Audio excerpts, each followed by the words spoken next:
Hey guys, welcome to Rootstem Gaming. This is like a quick snippet. It's a video that's not being released on a normal day.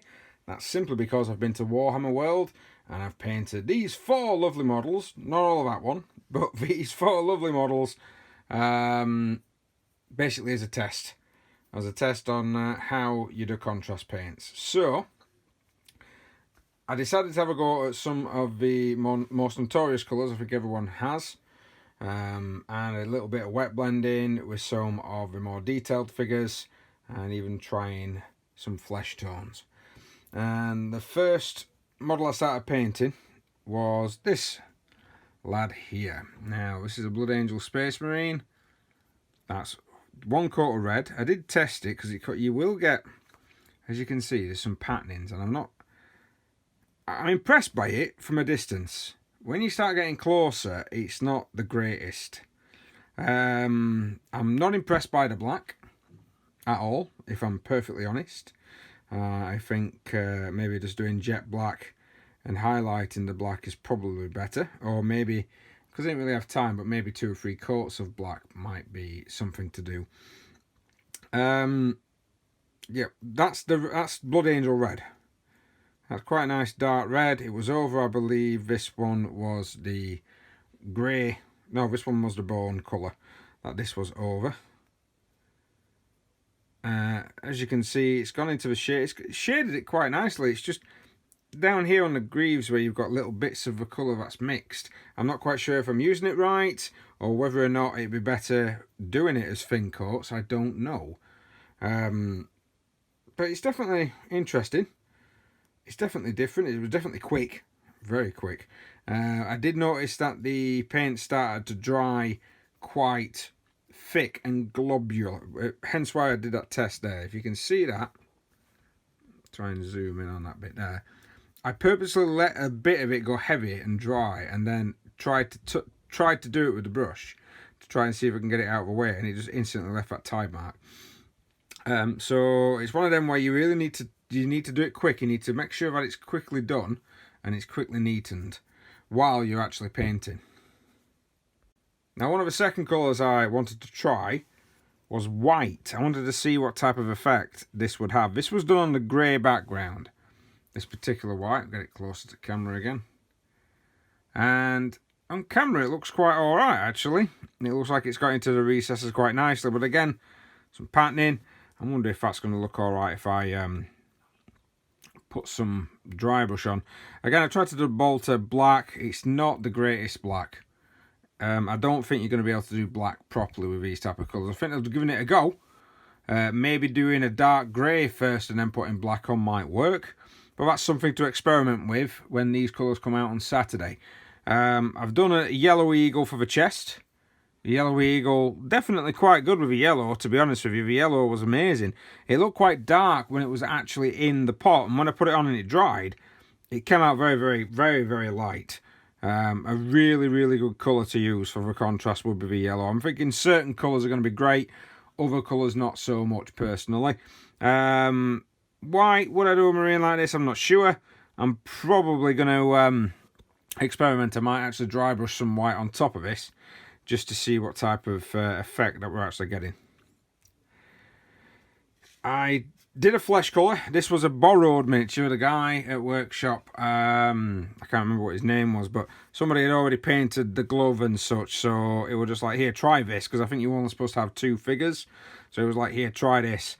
Now that is 1 coat of flesh colour, and it did it quite well. I think maybe a bit of a dry brush with something over the top just to finish off. I think all of these could do with a bit of a dry brush, and maybe I might actually go ahead and do some of that and bring it in, have a look. But yeah, that looks quite, I was actually quite impressed with the flesh colour. Flesh colour was one of my favourites. The red is alright, it's okay, but the white, again, a little bit disappointing. Wanted a bit more of a darker shade. I suppose that's better for me to do myself.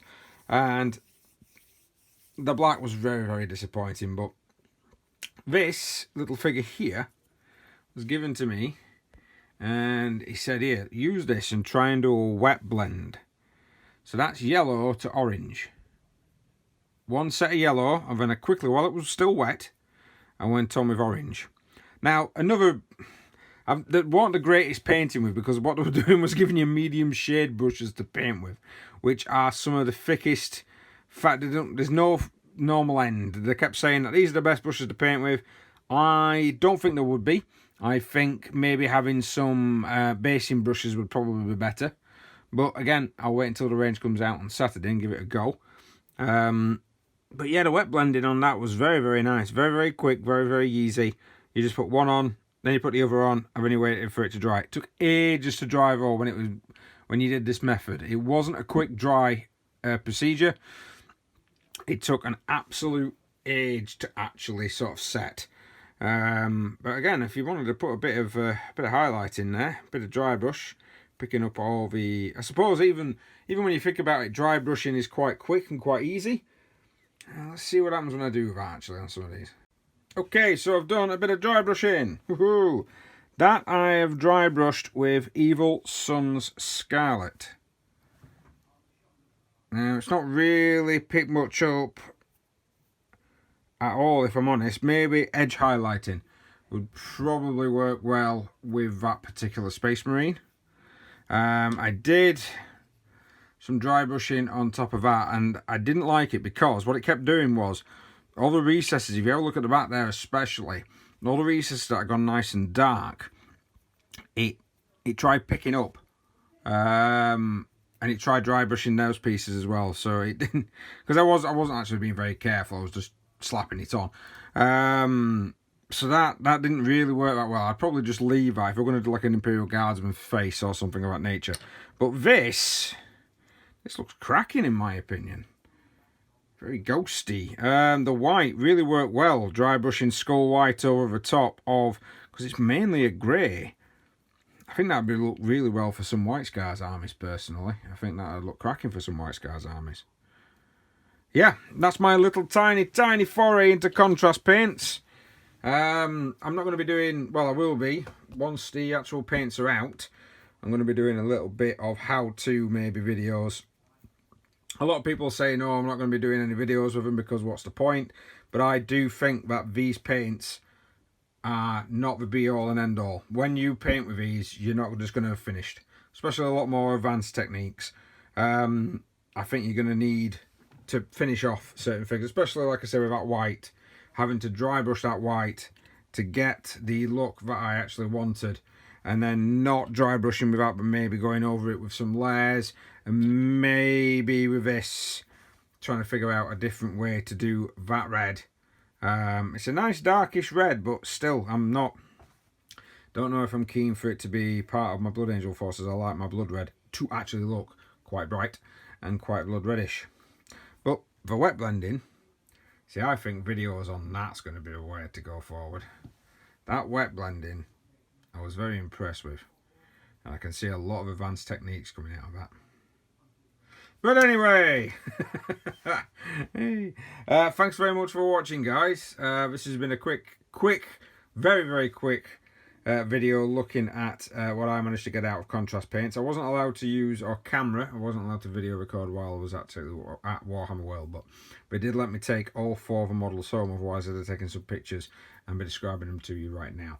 Well, thanks very much for watching, guys. Please like, share, subscribe, hit the notification button if you want to see more. There will be some other contrast videos coming up. I'm actually going to try and get my nephew as well to paint his Kodor using nothing but contrast paints. And my nephew is about 13, 14 years old, and he's never painted in his life. So I think that's going to be a really, really good challenge on the contrast paints to see what happens when you give them to a 14-year-old. Right, thank you very much for watching, guys. We will see you next time. If you are interested in commission painting, go to rootstem.co.uk, send me a message on there and I'll be happy to help.